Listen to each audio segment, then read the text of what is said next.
Boa noite, seja bem-vinda. Sei que a agenda é bem longa, né, grande, mas vai dar certo. Peço desculpa às pessoas que estavam na live. Infelizmente tivemos alguns problemas técnicos, mas isso acontece, né, quando a gente está mexendo com tecnologia é assim mesmo.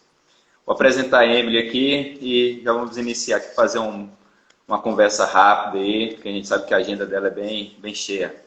A Emily, né, é titular da Secretaria Nacional da Juventude, órgão que integra a estrutura do Ministério da Mulher, da Família e dos Direitos Humanos, formada em Direito pela Universidade Federal da Paraíba.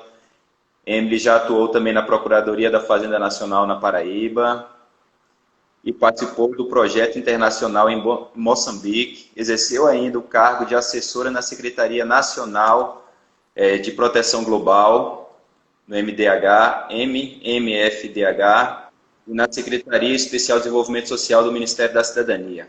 Possui MBA em Gestão Pública na Universidade Cruzeiro do Sul e atualmente é mestranda em Políticas Públicas na Universidade Católica em Brasília. Tem como atribuições à frente da Secretaria Nacional da Juventude, gestão de equipe, gestão financeira e gestão jurídica. Que currículo, hein, Emily? Obrigada, Paulo. Obrigada. Sou Paulo Santos, conselheiro tutelar aqui na região administrativa do Guará. É muito importante trabalhar esses temas que envolvem a juventude, até porque dentro da nossa área de atuação nós recebemos muitos jovens que precisam, né, realmente ter conhecimento dos programas desenvolvidos pelo governo federal e realmente ter acesso nessas informações. Emily, eu vou iniciar já fazendo uma pergunta aqui. Como é assumir uma secretaria tão importante e sendo tão jovem? Bem, Paula, foi bem desafiador, né? Eu vim para Brasília em 2019, no comecinho do governo, desse governo, e vim como assessora, né? Como você mesmo falou no meu currículo, eu era assessora na Secretaria Nacional de Proteção Global, e lá eu cuidava de algumas pautas, dentre elas a dignidade hidrossanitária, que é o direito humano à água, cuidava da pauta de empresas de direitos humanos também. Então, eu sempre trabalhei com assessoria, né? Até na Paraíba mesmo, antes de vir para cá, eu trabalhava nessa parte de assessoria. E daí fui inserida no mundo do governo federal em 2019. Comecei a estudar muito sobre o governo federal, sobre administração pública, gestão pública, né? Apesar de ser formada em direito, ser advogada, eu falo que não tem uma matéria na faculdade que ensina a gente sobre o governo federal só, né? Não tem essa matéria, essa cadeira. Então, foi um mundo novo, mas eu sempre gostei muito de desafios. Então, foi bem legal começar a aprender, entender como funciona, começar a participar de colegiados que antes a gente ouvia só falar, né? Ah, colegiado, conselho disso, conselho daquilo.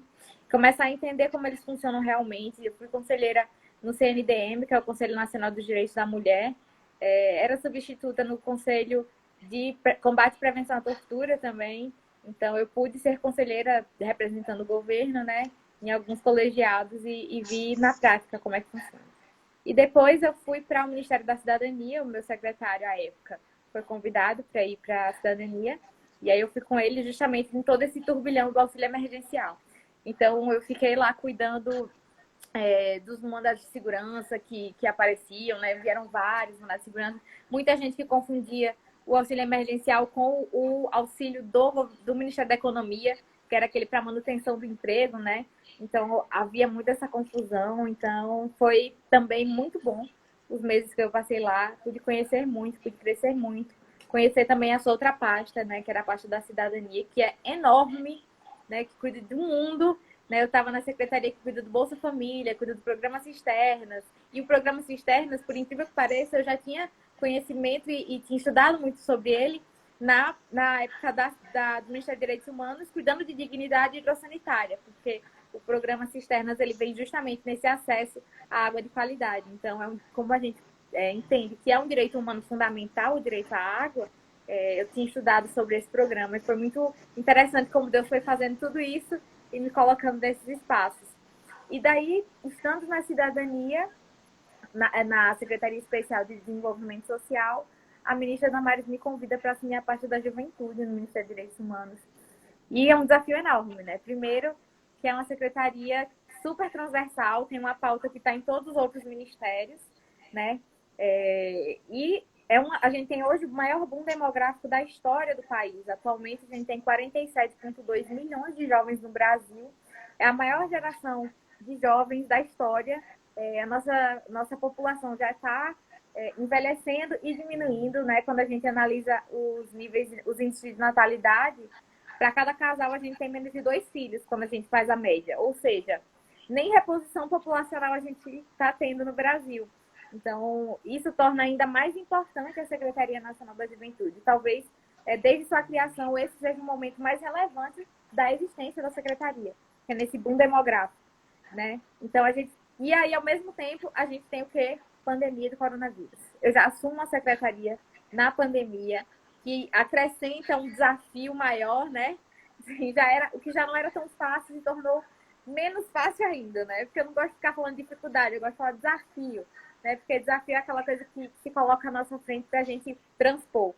Então, à frente dessa pasta, eu comecei a me aprofundar mais sobre os estudos de juventude no Brasil, com todas as suas diferenças, as peculiaridades regionais que a gente tem, né? Cada região do Brasil é muito diferente, parece um país diferente cada região, apesar de falarmos a mesma língua, nós temos realidades muito diferenciadas.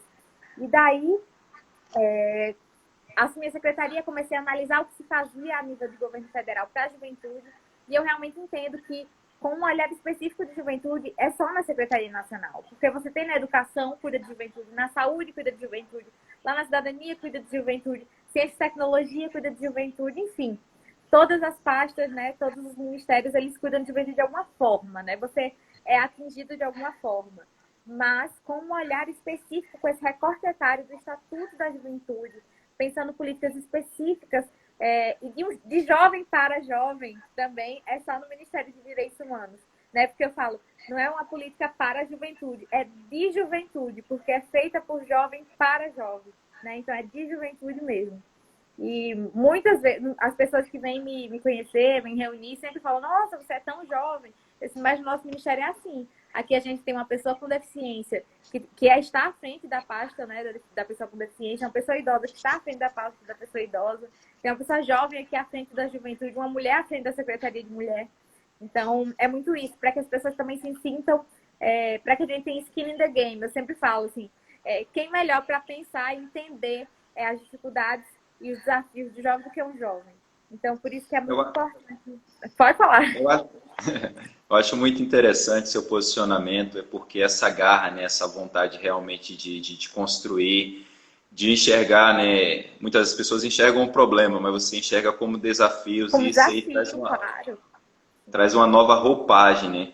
E assim, eu já te agradeço, assim, porque você é muito acessível, eu tive o privilégio de ir até o seu gabinete conversar com você, saí daí muito empolgado, entendendo que realmente vocês estão com essa preocupação realmente de trazer, né, essa voz para a juventude. Como você falou, em várias áreas, como saúde, educação, ciência e tecnologia, tem políticas para a juventude, mas você ter uma secretaria que pense especificamente nessas políticas é muito importante.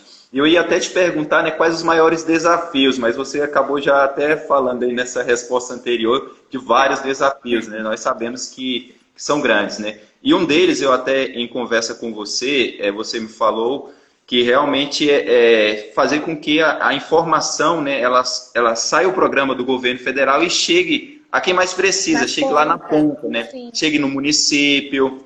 Aqui no nosso caso do Distrito Federal, nós temos regiões administrativas. Chegue lá nas regiões administrativas para que os jovens tenham acesso. E quais são essas políticas públicas atuais para a juventude que vocês têm desenvolvido aí na Secretaria Nacional?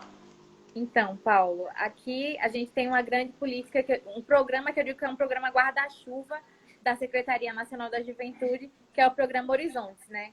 Ele foi instituído em portaria em outubro de 2020, portaria 2558, perdão, 2558 de outubro de 2020, e lá no seu artigo 2º está definido os objetivos do programa Horizontes, que é justamente trabalhar a inclusão produtiva através do viés do empreendedorismo, trabalha também com a inovação, assistência especializada para aqueles jovens que precisam, né, que já tem o seu negócio, precisa de uma assistência especializada, atuar também no desenvolvimento das soft skills, que são as aptidões menos técnicas, né, são aquelas socioemocionais, inteligência emocional, capacidade de resolver problemas, e enfim, todas essas outras que a gente entende que o profissional do futuro ele precisa não só de aptidões técnicas, mas de aptidões socioemocionais. E isso a nossa juventude carece ainda por imaturidade mesmo, por ter pouca idade. Tem coisas que só a experiência que vai nos mostrando. E o programa ele se propõe justamente a ajudar os jovens a terem isso de forma mais rápida, né? Não precisar ter tanta idade, tanta experiência, a gente tenta facilitar isso. E dentro do Horizonte, a gente se coloca em 4 pilares. O primeiro pilar é o pilar de inclusão produtiva propriamente dito, né? Através do empreendedorismo e do mercado formal também, né? De se empregar em algum local. E por que a inclusão produtiva é uma pauta tão importante, tão cara para a Secretaria Nacional da Juventude?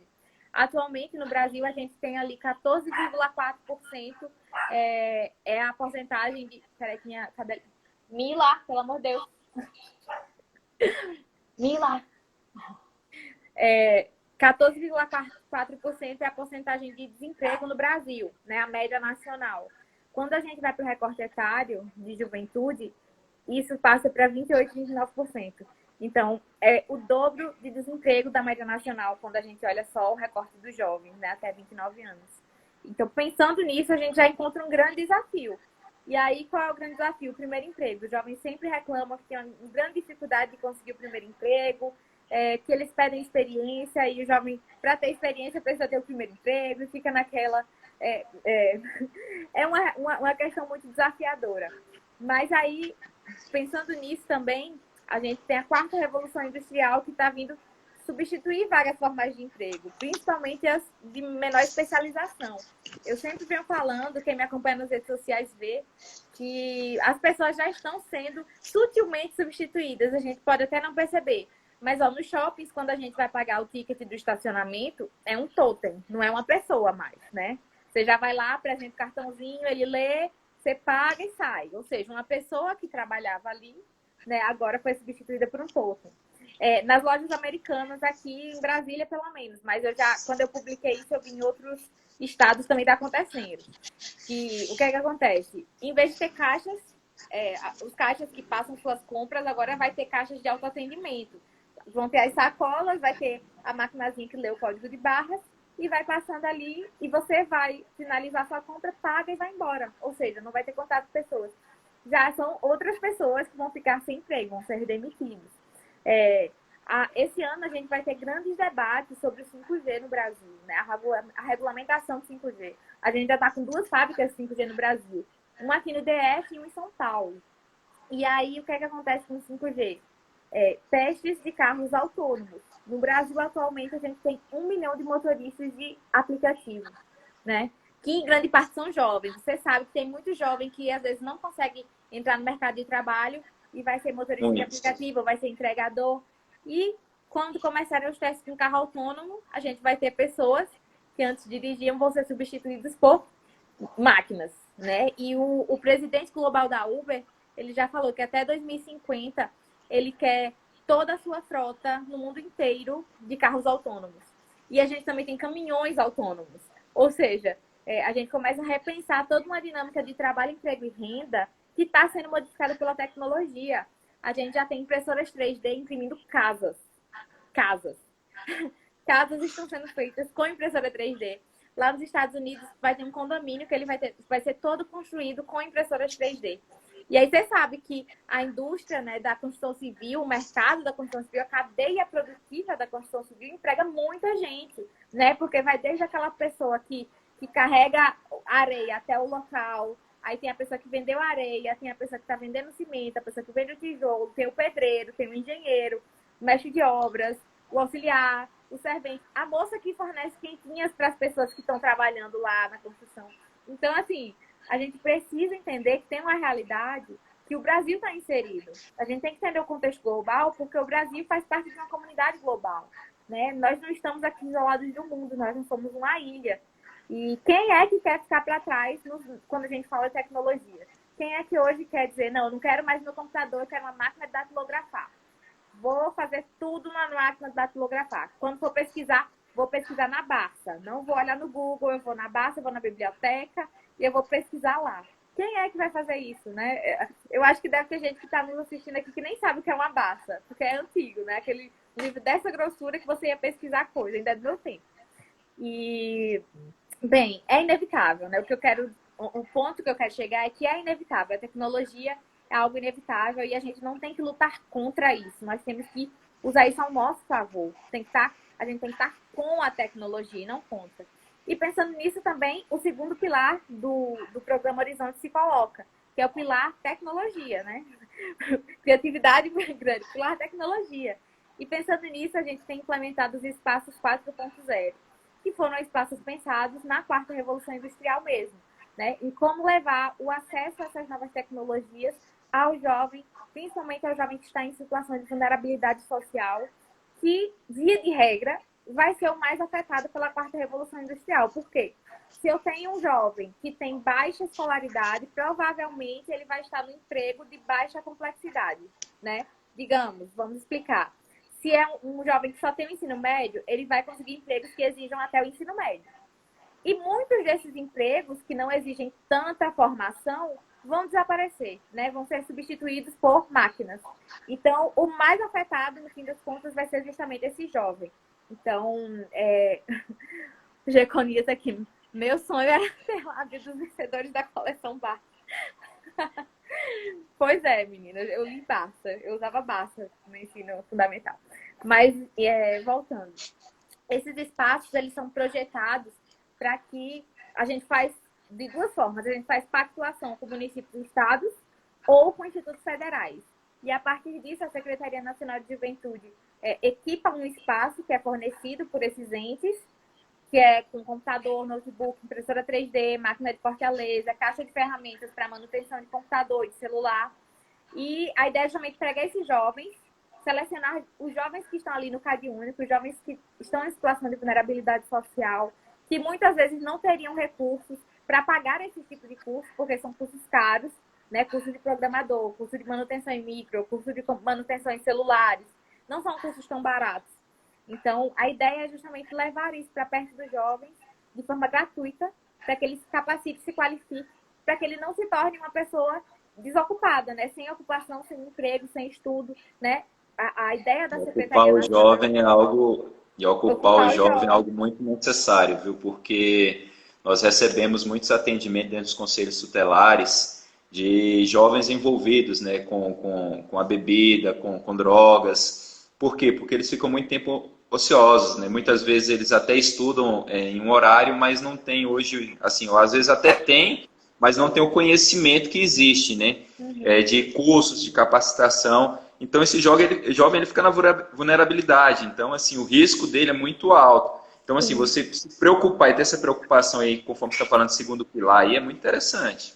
Não, e eu fico muito triste quando eu vejo relatos assim de jovens que estão se envolvendo com drogas ou com criminalidade, porque eu fico, nossa, eu não consegui chegar lá antes, sabe? Eu fico muito triste pessoalmente quando eu ouço esses relatos, quando eu vejo esses relatos na TV, e, enfim, aqui no Instagram também, porque eu fico, nossa, eu queria ter chegado lá antes para ter dado uma oportunidade para esse jovem, né, para isso não ter acontecido, né? Infelizmente, o Estado tem suas limitações. Por isso que tem também a importância, a grande importância dos conselhos tutelares, do controle social, para trazer luz, né? Colocar luz mesmo nesses problemas que são enxergados na ponta, para que o Estado possa agir de forma mais efetiva. É muito importante.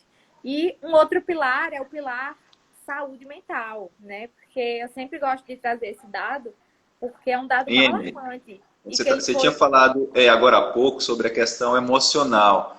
Eu estava sim, com essa anotação, agora você vai entrar nesse pilar porque é algo muito interessante, porque o número de jovens, eu falo jovens assim, né, adolescentes ali a partir dos seus 15, 16 anos, que nós temos conhecimentos que chegam até o conselho tutelar, que estão cometendo automutilação, tentativa de suicídio, muitas vezes eles não acham um espaço ou um significado para muitas coisas, né? Então, uhum. assim, quando você falou dessa questão aí, realmente psicológica, emocional, eu falei, opa, agora vamos ouvir aí qual é esse terceiro pilar aí. Pois é, Paulo, justamente. Eu não poderia deixar de fora tratar isso, porque, infelizmente, a gente está numa geração, né? Falam que o mal do século é a depressão, né? O mal do século é a depressão. E a segunda causa de morte entre jovens meninos é o suicídio. A cada 40 segundos, uma pessoa tenta se suicidar. Então, desde que a gente começou a live, já dezenas de pessoas já tentaram se suicidar. Isso é muito preocupante.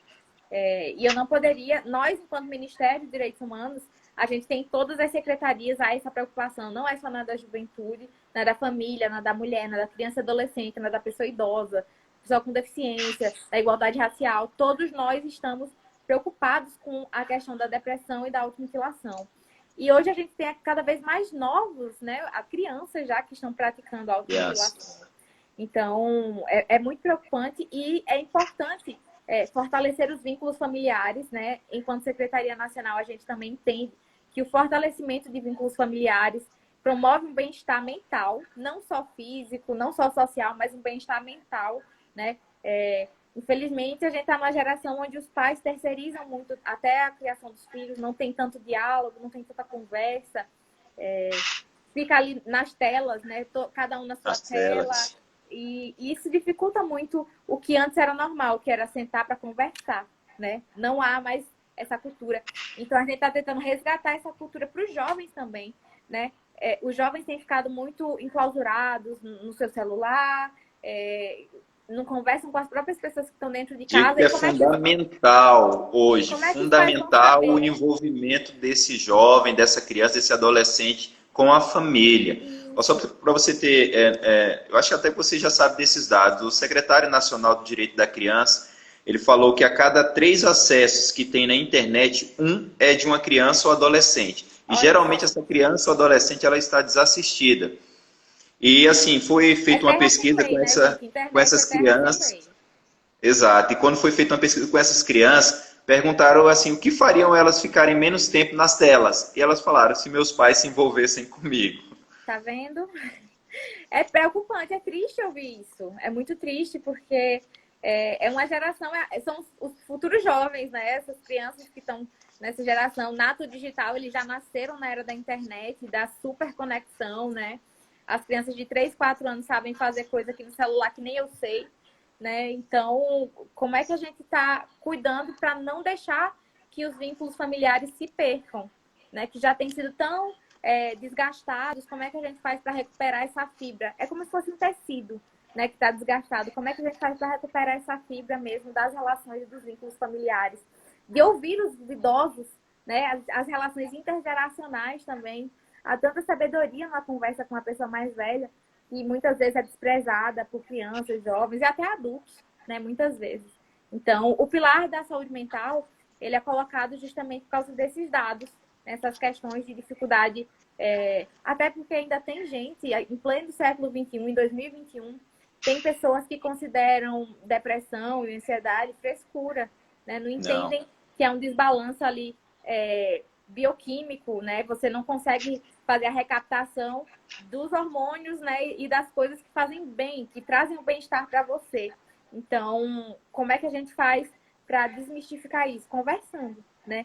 Por isso que eu sempre falo, gente, promovam rodas de conversa. Você que é conselheiro tutelar, chama um psicólogo, promove uma roda de conversa, chama os pais, né? Eu acho que é muito importante trazer os pais para a conversa, porque eles têm que entender que o filho dele não está só triste em um momento, né? Aquele filho eu acho assim que tem que trabalhar na prevenção. Na prevenção. Eu em 2019, quando eu estava fazendo assim, a minha campanha para o Conselho Tutelar, eu tinha uma fala que era o Conselho Tutelar presente e atuante. Eu acho que essa questão de sentar mesmo, dialogar, até porque eu tenho um trabalho desenvolvido com adolescentes e jovens, e eles têm essa carência mesmo de estar ali com um adulto, de estar conversando, expondo as ideias deles, sendo ouvidos.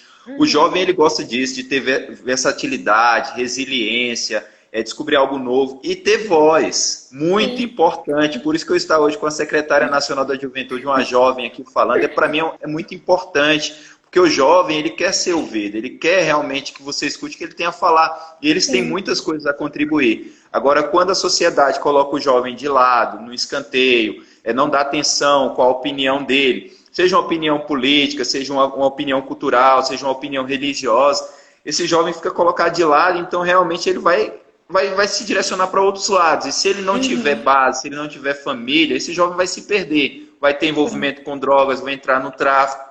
E é isso que nós temos que combater como sociedade. E assim, uma frase marcante que você já falou nessa noite aqui, eu estou aqui pensando e falando, é exatamente dessa questão do jovem, entendeu? Ele realmente conseguir se envolver, né, nas questões sociais, nas questões Sim, políticas e principalmente partir para o protagonismo. O que é partir para o sim. protagonismo? É não ver, igual as pessoas hoje em dia, né? Elas costumam só ficar atirando pedras, criticando, reclamando. E eu preciso entender que nós estamos com um país aí, nosso país é um país maravilhoso, nós temos a liberdade de culto, nós temos, independente da crença da pessoa, nós temos pessoas capacitadas que estão aí ofertando curso. Inclusive, você me falou naquele dia que eu estive aí no seu gabinete que foram ofertados cursos e faltou jovem para preencher essas vagas. Sim, Então, no essas Senai questões aqui do elas nos DF preocupam. não preencheram as vagas, estava sobrando vaga. E por falta de conhecimento, eu acredito que era por falta de conhecimento, não era falta de interesse. Agora, Paulo, eu acho que é muito importante pontuar também a responsabilidade do jovem, porque assim, a partir do momento que ele é protagonista da vida dele e na vida dele, ele também tem que tomar decisões, né?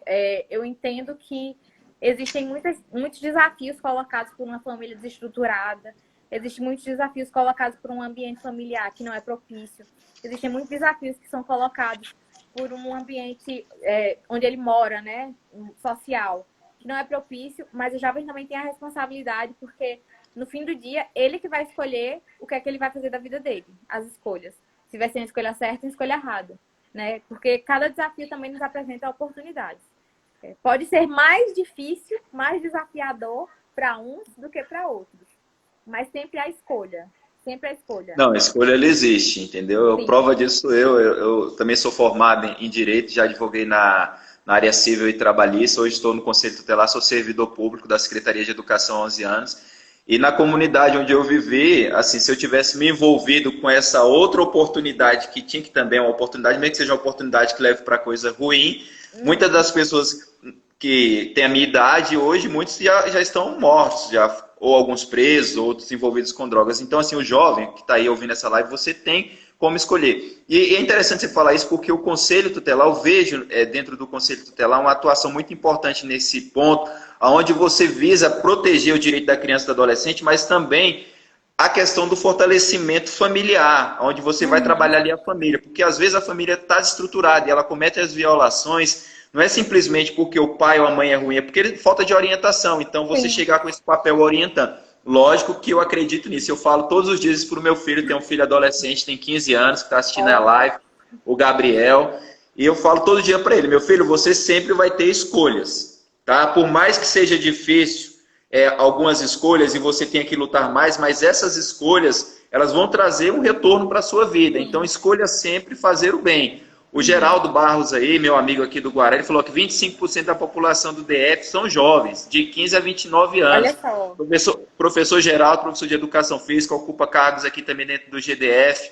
Então, assim, nós temos que ter a ciência que o jovem precisa realmente saber que ele tem essa responsabilidade. E chega de Sim. ficar em casa só reclamando. Procure curso, procure reinventar, descobrir qual profissão você quer seguir, peça ajuda, né? Conversa Existe com as muito pessoas da curso sua aí. casa, as pessoas mais velhas. Conversa com as pessoas Exato. mais experientes, né? Olha, eu até guardei aqui, queria que você falasse um pouquinho, eu estive com você aqui, eu Ai, guardei. ótimo. Olha, o dia que eu tiver uma live com ela, eu vou pedir para ela falar sobre o ID Jovem, tá aqui guardada.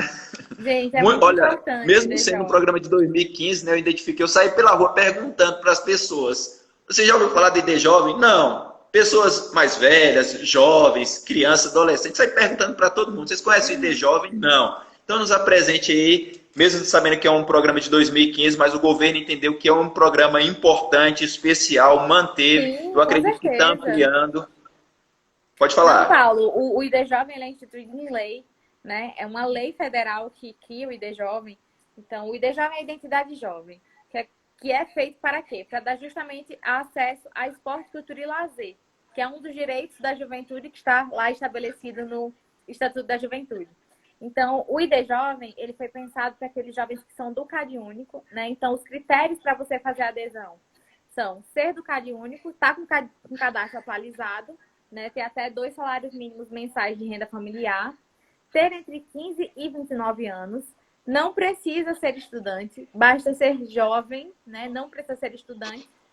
E a partir disso você entra no site idjovem.juventude.gov.br, coloca o númerozinho do NIS, que é o número de inscrição social, ou baixa o aplicativo do ID Jovem no seu celular e bota o número do NIS também, o nome da sua mãe, a data de nascimento e emite a carteirinha. E a partir disso, você vai ter direito à passagem interestadual gratuita, 2 gratuitas em cada ônibus ou embarcação ou trem, né? Porque é transporte ferroviário, aquaviário e rodoviário. Então, você tem direito a 2 passagens gratuitas em cada ônibus, em cada comboio, e 2 meias passagens. Você tem direito à entrada, pagar 50% na entrada de cinema, na entrada de shows, na entrada de jogo, de futebol, né? Para quem gosta, né? De torcer pro time. Então, o IDJovem é justamente para promover, para fazer com que esse jovem que não tem tanto recurso financeiro possa também acessar, possa viajar, possa entrar em shows, em eventos culturais, eventos esportivos, né? E, infelizmente, o IDJovem é pouco conhecido, né? Eu falo que a gente tem que trabalhar muito forte na divulgação do IDJovem. Tem muitos jovens que têm direito e não conhecem, não usufruem, não usam porque não conhecem. Então, nosso desafio realmente é divulgar, fazer com que cada jovem que tem direito ao IDJovem tenha sua carteirinha, e o Conselho Tutelar também pode nos apoiar, e a sociedade em geral, na fiscalização. Porque se por acaso o jovem tenta ali comprar a passagem e não tem a gratuidade, pode ser que o IDJovem entre em descrédito. Então tem que saber muito bem qual é a lei, mostrar lá no guichê quando for adquirir a passagem, ó, é uma lei federal. E caso a empresa se negue, faz o registro ou na NTT, né, nos ônibus, né, na rodoviária tem um guichê da NTT, ou vai no PROCON e registra, né? E também a gente sempre coloca a Ouvidoria Nacional dos Direitos Humanos à disposição para que os jovens também possam fazer uma denúncia de um direito violado, também na ouvidoria, para que nós recebamos aqui na Secretaria Nacional e atuemos juntos. A gente tem se reunido sempre com a NTT para que haja conscientização das empresas que trabalham com transporte rodoviário, da importância do IDJovem e do direito que foi estabelecido em lei, que eles não estão ali fazendo porque é bonito, não, é lei, então tem que ser cumprida. Em Minas Gerais é isso, IDJovem. Gente, se vocês conhecerem jovens que estão ali no critério dos 15 a 29, que estão no CAD único, fala para ele fazer o IDJovem, que ele vai ter muitos benefícios, que ele pode estar usufruindo, pode viajar pelo Brasil todo sem gastar com passagem, né? Então, é isso em Minas Gerais. Emília, eu vou salvar essa live, viu? Vou compartilhar lá no meu canal do YouTube, vou compartilhar o link para os jovens terem conhecimento. O Roberto Fleury, ele fez uma pergunta aqui, e eu queria te repassar ela. Como a Secretaria Nacional da Juventude vê o cenário de pandemia para o futuro da juventude? Mais desafios, novas oportunidades? Como é o nome do menino que É o Roberto Fleury. Roberto, eu sempre falo que a pandemia, ela veio acentuar o que já existia. Ela não trouxe novidades. A gente já tinha um desemprego muito grande entre jovens. A gente já tinha diversos desafios que existiam antes da pandemia. Ela veio para aprofundar esses desafios. Então, mas ao mesmo tempo veio com grandes oportunidades, porque a partir do momento que tudo virou home office, tudo virou EAD, o jovem ele começou a ter muitos acessos que antes ele não teria. A gente tem diversas faculdades, universidades que oferecem cursos EAD. Então, assim, o jovem tem umas oportunidades de capacitação que eu, por exemplo, não tive. Eu não me formei há tanto tempo atrás. Mas quando eu me formei, as aulas eram todas presenciais. E agora a gente já está tendo aulas online. Então, são realmente desafios que apresentam oportunidades. Ao mesmo tempo, a gente tem também as novas tecnologias que tiveram uma aceleração absurda com a pandemia do coronavírus, né? Justamente por causa disso. A gente está com um déficit enorme de profissionais de TI. Eu estava até olhando, enquanto muitas empresas fecharam... Emily, então você quer dizer que tem vaga e não tem profissional capacitado? Sim, tem. As empresas estão pegando profissional de outros países para trabalhar, porque não tem profissional no Brasil. Para você ter noção, enquanto milhares de empresas fecharam, milhões, eu acredito, de CNPJs fecharam durante a pandemia, só no Distrito Federal a gente abriu 2.000 empresas de TI. Só no Distrito Federal. Então, você entende que cada desafio tem suas oportunidades? Tem. Tem Só que assim, oportunidade. o jovem precisa estar antenado, ele precisa enxergar um pouquinho lá na frente, né? Pensar, ter ideias disruptivas, ser aquela pessoa também que está se qualificando sempre, porque a gente está na geração slash, slash. Slash é barra em inglês, né? Então, você nunca é só uma coisa. Por exemplo, eu sou advogada, barra gestora pública, barra não sei o quê, barra não sei o quê. Você nunca é uma coisa só. Né? A gente está nessa geração, essa é a nossa realidade. E isso o Fórum Econômico Mundial já vinha falando desde 2013, que no futuro, né, em 2013 ele falava que no futuro as pessoas não teriam um único emprego, que elas começariam sua vida com emprego, mas durante o percurso elas iam acabar trocando de profissão. Por quê? Porque a gente tem um mercado muito dinâmico. Hoje é muito difícil você conhecer. Antigamente era normal. Meu pai era advogado, meu filho vai ser advogado, o meu neto vai ser advogado, o bisneto vai ser advogado. Era uma geração assim só de advogados, né? Ou então, meu pai era médico, meu avô era médico, meu pai foi médico, eu vou ser médico. Sabe? Antes tinha essa... Aqui em Brasília é assim, ó. Meu pai é servidor público, minha mãe é servidora pública. E assim, toda a conjuntura do país está mostrando que isso não é mais real, né? Que não dá para ser só isso. Então, é exigido do jovem ter justamente várias capacidades, várias aptidões e várias profissões, por que não? Então, os jovens têm que entender que é isso que tem. Não adianta você querer chorar, querer achar que isso é ruim ou é bom, é a realidade, né? Eu sempre falo, os fatos, eles são coisas teimosas. Você não tem como brigar com fatos. Os fatos estão ali colocados. Você pode só ver como você vai se posicionar em relação ao fato, mas ele está posto, né? Então... Emily, eu queria fazer uma colocação aqui, porque nós estamos no mês do Maio Laranja, né? E o Sim, Ministério... eu estava já no evento do Maio Laranja aqui, ó. Aí, ó. Eu já fiz várias lives esse mês, inclusive com psicólogo, com orientadores educacionais. E o mês de Maio Laranja, né, é o mês do combate ao abuso e à exploração sexual de crianças e adolescentes. Infelizmente, ainda é uma realidade presente no nosso país. Sim. Tá? Na questão do abuso, realmente acontece com pessoas mais próximas, familiares. Da exploração já é a questão realmente da prostituição, está vendendo o corpo da jovem e da adolescente. E agora, amanhã, dia 18 de maio, né, o dia assim, que nós realmente abrimos as nossas vozes, saímos gritando aí um basta, né, para essa situação. E essas jovens, vou entrar aqui porque o número de mulheres é muito maior, é tipo 87 a 13, né? 87 são o número em percentual de mulheres adolescentes, né, e crianças que são violentadas. 13 seriam os homens, esses 13% dentro de um número aí em torno de 15, 20 mil. Mas estima-se que esse número ele corresponde apenas a 10% das denúncias que chegam, ou seja, muitos casos eles ficam, né? Ainda existe essa notificação.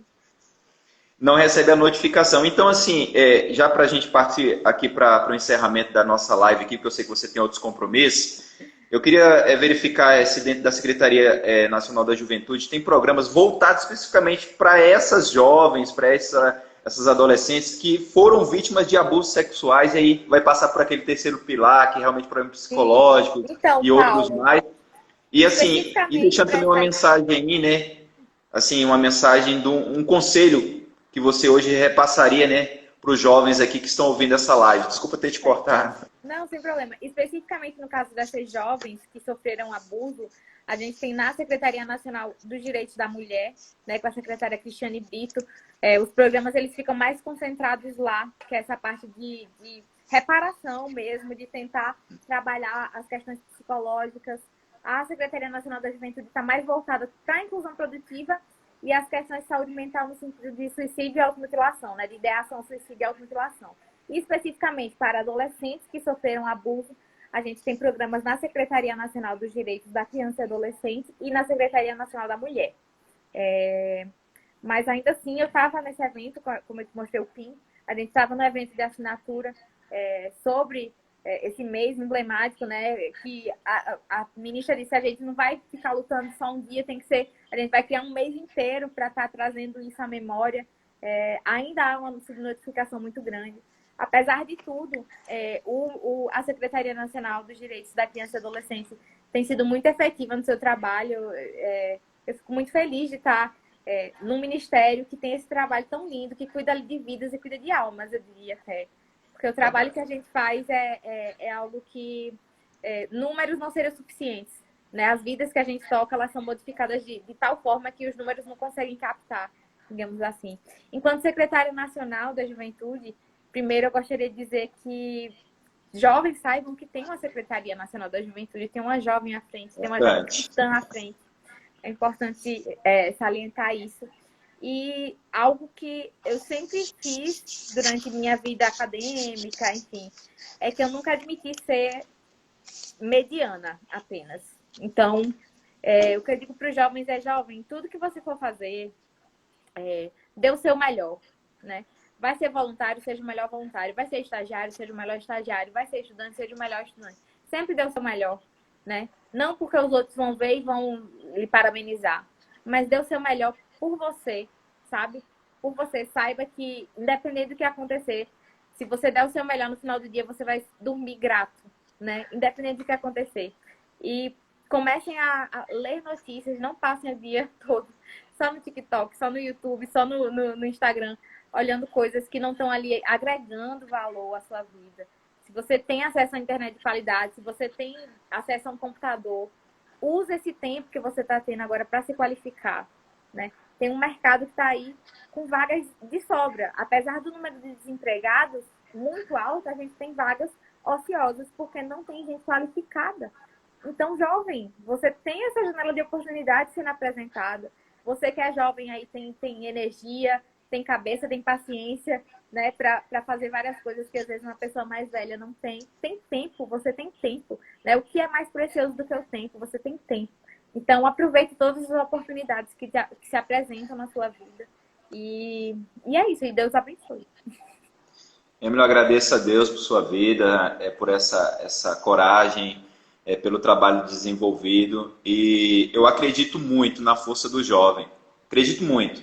Eu acho que o jovem realmente ele pode fazer ainda mais pelo país, contribuir com o nosso país, né? Então, assim, o jovem ele tem que ser realmente protagonista, ter essa resiliência mesmo e buscar. Então, assim, que Deus possa estar te abençoando, entendeu? Capacitando ainda mais. Você já tem um currículo muito bom, mas eu acredito que você não vai parar por aí, você ainda é muito jovem.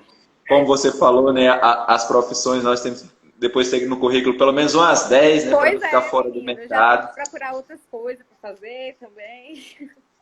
E fazer bem feito, né? Não é isso. Eu acho que o recado hoje para o jovem é: jovem, desperta, tem bom ânimo, né? E corra atrás. Corra atrás. Às vezes a oportunidade está passando na rua da nossa casa, mas a gente quer que passe na frente da tela do nosso celular. Então a gente tem que levantar, ir lá para a porta de casa. Emily, que Deus te abençoe. Muito obrigado. Podemos compartilhar esse vídeo aí nas redes sociais, no Twitter, no YouTube, no DF Paulo Santos. E obrigado pela parceria. Obrigado pela parceria. Que Deus te abençoe e tenha uma excelente noite. Obrigado a todos que participaram da live. Fiquem com Deus. Até mais. Tchau, tchau.